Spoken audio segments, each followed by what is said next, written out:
മറ്റ് പല ഗ്രൗണ്ടിലും റാം മോഹന്റെ പേരിൽ എനിക്ക് പരാതിയുണ്ട്. എങ്ങനെ? Please clarify. കമ്പനി കാര്യത്തിൽ അയാൾ സ്ട്രെയിറ്റ് ഫോർവേഡ് അല്ല. പല പരാതികളും കിട്ടിയിട്ടുണ്ട്. പിന്നെന്താ ആക്ഷൻ എടുക്കാത്തത്? കംപ്ലീറ്റ് എൻക്വയറി കഴിഞ്ഞിട്ടാകാമെന്ന് കരുതി. ഒരു മർഡർ കേസുമായി ബന്ധപ്പെട്ട് അയാളെ ചോദ്യം ചെയ്യാനാണ് ഞാൻ വന്നത്. മർഡറോ? അതെ, മുരുകൻ എന്നൊരു വാടക ഗുണ്ടയുടെ മർഡർ.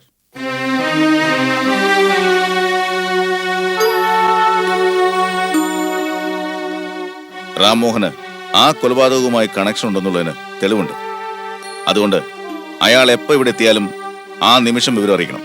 തീർച്ചയായും. Okay, see U.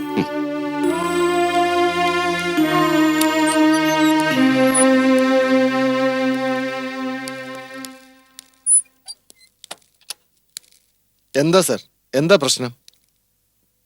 നമ്മൾ സങ്കല്പിച്ചതിനൊക്കെ അപ്പുറത്താണല്ലോ സ്വാമി സംഭവങ്ങൾ. എന്തുണ്ടായി? റാംമോഹൻ ഒരു മർഡർ കേസിൽ പെട്ടിരിക്കുകയാണ്. മർഡർ കേസോ? അതെ സ്വാമി. മുരുകൻ എന്നൊരു വാടക ഉണ്ടേ അയാൾ കൊന്നെന്ന്. ഈശ്വര, എന്തൊക്കെയായി കേൾക്കുന്നേ? സങ്കല്പിക്കാൻ പറ്റുന്നില്ലല്ലോ സർ. ആ വെളുത്ത മുഖംമൂടിക്കുള്ളിലെ ക്രിമിനലിനെ നമ്മൾ കണ്ടില്ല. സ്വാമി, ഇനി വൈകാൻ പാടില്ല. കമ്പനിയിൽ നിന്നും റാംമോഹനെ പുറത്താക്കാൻ ആവശ്യമായ സർവ്വ തെളിവുകളും ശേഖരിക്കണം. ഇനി അയാൾക്ക് ഈ കമ്പനിയിൽ അഡ്മിഷൻ ഇല്ല.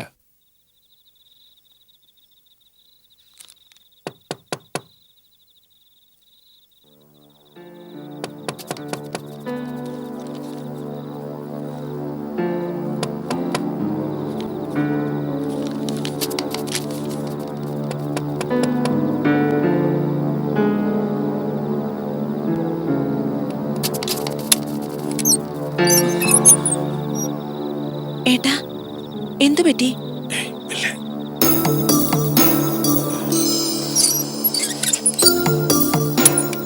എന്താ പറ്റിയെന്ന് പറയൂ. എല്ലാം നിനക്ക് വേണ്ടിയായിരുന്നു.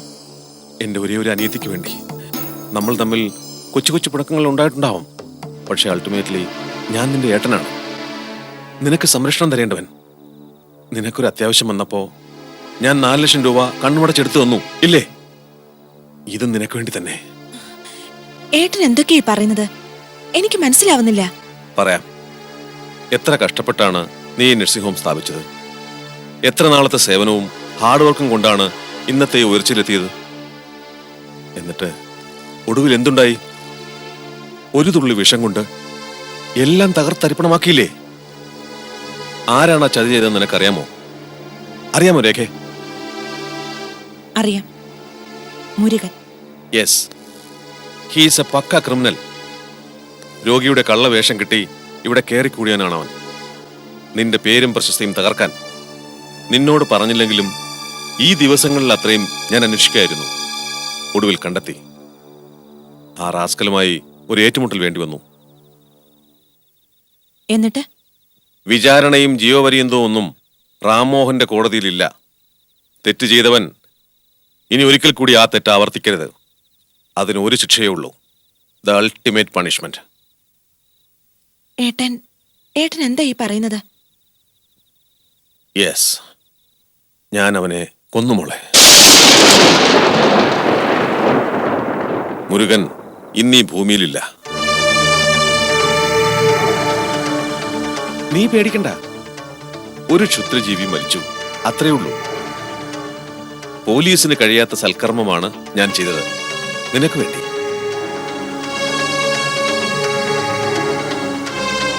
പക്ഷേ നിയമത്തിന്റെ മുമ്പിൽ നിന്റെ ഏട്ടനിപ്പോ കുറ്റവാളിയാണ്. അതുകൊണ്ട് കുറച്ചു ദിവസം ഏട്ടനിവിടെ ഒളിച്ചു കഴിയണം. ഇവിടെ ആവുമ്പോ പോലീസിന് ഒട്ടും സംശയം തോന്നില്ല. ഓക്കേ? ഓക്കേ? ഓക്കേ, ഏട്ടനകത്തേക്ക് പൊയ്ക്കോളൂ. പിന്നെ ഒരു കാര്യം കൂടി, ആരന്വേഷിച്ചു വന്നാലും നിനക്കൊന്നും അറിയില്ല. സംസാരവും ചലനവും എല്ലാം വളരെ കെയർഫുൾ ആയിരിക്കണം. ആർക്കും ഒരു സംശയം തോന്നരുത്. ഓക്കേ?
ഏട്ടന് ഉറക്കം വരുന്നില്ലേ? കിടന്നോളൂ.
Hello, police station.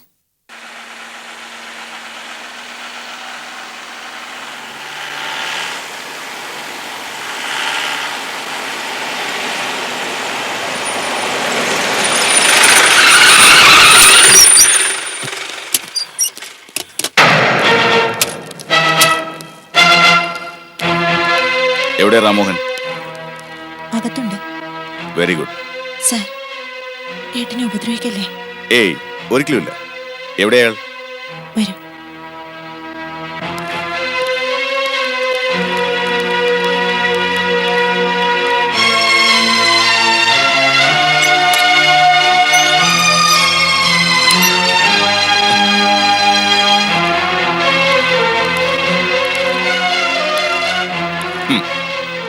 എല്ലാവരെയും കുരുക്കിയ ആളല്ലേ?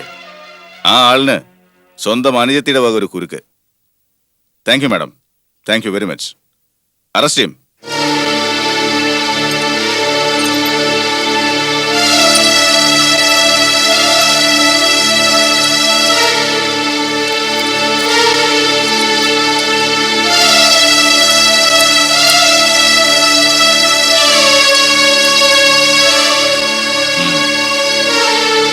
നടക്കടാ.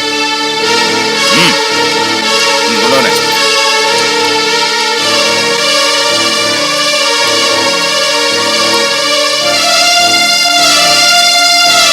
കേട്ടെ.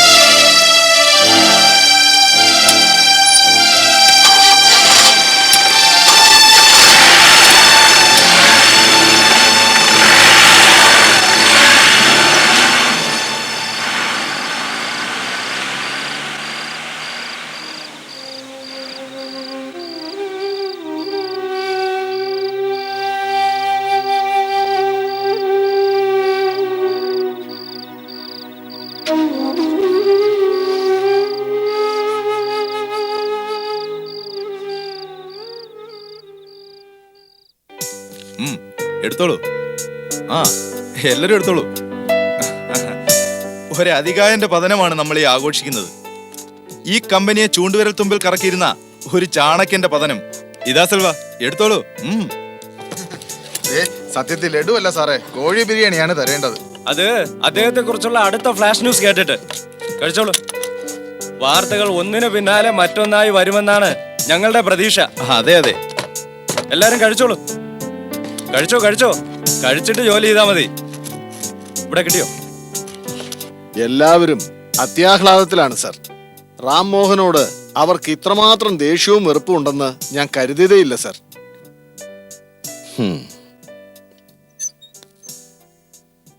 പ്രസാദിന്റെ ഡിസ്മിസൽ നോട്ടീസ് അയാൾക്ക് നൽകുമ്പോൾ എന്റെ കൈ വിറച്ചിരുന്നു.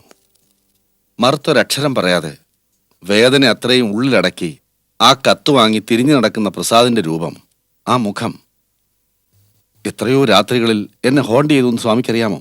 സാർ എന്നോട് സൂചിപ്പിച്ചിരുന്നു. പക്ഷേ ഈ ചതിയന്റെ കാര്യത്തിൽ എനിക്ക് 1% പോലും വിഷമമില്ല. എന്തൊക്കെ അയാളുടെ പേരിലുള്ള കുറ്റങ്ങൾ, എത്ര ജീവിതങ്ങളെയാണ് അയാൾ ഇല്ലാതാക്കിയത്. അസുര ജന്മമാണ് സാർ. ആരെ തകർത്തും സ്വന്തം കാര്യം നേടാനേ ആ ജന്മങ്ങൾ ശ്രമിക്കൂ. പ്രസാദിനെ കൊല്ലാനായിരുന്നത്രേ നഴ്സിംഗ് ഹോമിലേക്ക് മുരുകനെ അയച്ചത്. പക്ഷേ പ്രസാദ് രക്ഷപ്പെട്ടു. Yes sir. സർ, എൻ്റെ മനസ്സിൽ ഒരുപാട് നാളായ ഒരു അപേക്ഷയുണ്ട്. സാർ അനുവദിച്ചാൽ ഞാനത് പറയാം. സ്വാമി എന്താണ് പറയാൻ പോകുന്നതെന്ന് എനിക്കറിയാം. ഞാനും അത് ആലോചിക്കുകയായിരുന്നു. പ്രസാദിനെ തിരികെ വിളിച്ചുകൊണ്ട് അയാൾക്ക് നൽകിയ ശിക്ഷയ്ക്ക് നമുക്ക് പ്രായശ്ചിത്തം ചെയ്യണം സ്വാമി. രണ്ടുപേരുടെയും മുഖത്ത് ഭയങ്കര സന്തോഷമാണല്ലോ. എന്താ വിശേഷം? ഇതിലപ്പുറം ഇനിയൊരു വിശേഷം ഭൂമിയിൽ ഉണ്ടാവില്ല പ്രസാദ്. ശത്രു പിടിയിലായിരിക്കുന്നു. ഏത് ശത്രു? ആരുടെ ശത്രു? നമുക്കൊരു ശത്രുവല്ലേ ഉള്ളൂ, the greatest fraud on earth, Ram Mohan. അവനെ പോലീസ് അറസ്റ്റ് ചെയ്തു. സത്യമാണ് നിങ്ങൾ ഈ പറയുന്നത്? ഇത്രയും സുന്ദരമായൊരു സത്യം ഇന്ന് വരെ ഞങ്ങൾ പറഞ്ഞിട്ടില്ല. ഒരു കള്ളനും അങ്ങനെ ഒരുപാട് കാലം നല്ല പിള്ള ചമഞ്ഞ് വിലസാൻ ഒക്കില്ല പ്രസാദ്. ഇനി സ്വന്തം ചതിയുടെയും വഞ്ചനയുടെയും ഒക്കെ തിരിച്ചടികളുടെ വേദന അവൻ അനുഭവിക്കാൻ പോകുന്നു. ജയിൽ മുറി കിടന്ന് ഇനി അവന് സ്വന്തം നേട്ടങ്ങളുടെയും ലാഭങ്ങളുടെയും ബാലൻസ് ഷീറ്റ് തയ്യാറാക്കാം. എനിക്ക് ആ സീൻ ഒന്ന് നേരിൽ കാണണമെന്നുണ്ട് പ്രസാദ്. വേണ്ട ജെയിംസ്, നമ്മൾ നിലമറന്ന് സംസാരിക്കാൻ പാടില്ല. റാമോഹന്റെ തെറ്റുകൾ അയാൾ തിരിച്ചറിയണം. അതിന് നിയമത്തിന് ശിക്ഷ ആവശ്യമാണെങ്കിൽ നിയമം കൊടുക്കട്ടെ. പക്ഷേ ഈ അറസ്റ്റിന്റെ പേരിൽ മനസ്സിൽ പോലും നമ്മൾ ആഘോഷം നടത്തരുത്. പ്രസാദിന്റെ ഈ റിയാക്ഷൻ എനിക്ക് പിടികിട്ടുന്നില്ല. പ്രസാദിന്റെ ഭാവിയും വർത്തമാനവും ഒക്കെ കുട്ടിച്ചോറാക്കിയവനല്ലേ അവൻ. കൊലപാതകം 1 2 അല്ല, 4 എണ്ണമാണ് നേരിട്ടും അല്ലാതെ അവൻ നടത്തിയത്. കൊലക്കയറ് ഉറപ്പാ. അവന്റെ ആത്മാവിന് പോലും രക്ഷയുണ്ടാവില്ല. ആ, ഏതായാലും റാം കമ്പനിയിൽ നിന്ന് പുറത്തായ സ്ഥിതിക്ക് നമ്മൾ പുതിയ കമ്പനി ഫോം ചെയ്യാനുള്ള ശ്രമം വേണമെന്നില്ല. മിക്കവാറും MD പ്രസാദിനെ തിരികെ വിളിക്കും, ഇല്ലേ നമ്പൂരി? No doubt. ഹേ, അതൊന്നും ഉണ്ടാവില്ല. വെറുതെ ഒന്ന് സങ്കല്പിക്കാം. MDയുടെ മുമ്പിൽ റാമോഹനെ പോലെ ഞാനും കമ്പനി ചതിച്ചവൻ തന്നെയാ. പ്രസാദ് ഇങ്ങനെ പെസിമിസ്റ്റിക് ആയിട്ട് ചിന്തിക്കുന്ന എന്തിനാണ്? ആ റാസ്കലും പ്രസാദും തമ്മിൽ എന്ത് കമ്പാരിസൺ? നീതിയും അനീതിയും തിരിച്ചറിയാൻ കഴിവുള്ളവനാണ് നമ്മുടെ MD. പ്രസാദിനെ അദ്ദേഹം ഷുവറായും റീഇൻസ്റ്റേറ്റ് ചെയ്യും. അങ്ങനെ ഒരു അത്ഭുതം സംഭവിച്ചാൽ തീർച്ചയായും നിങ്ങളും എൻ്റെ കൂടെ ഉണ്ടാവും.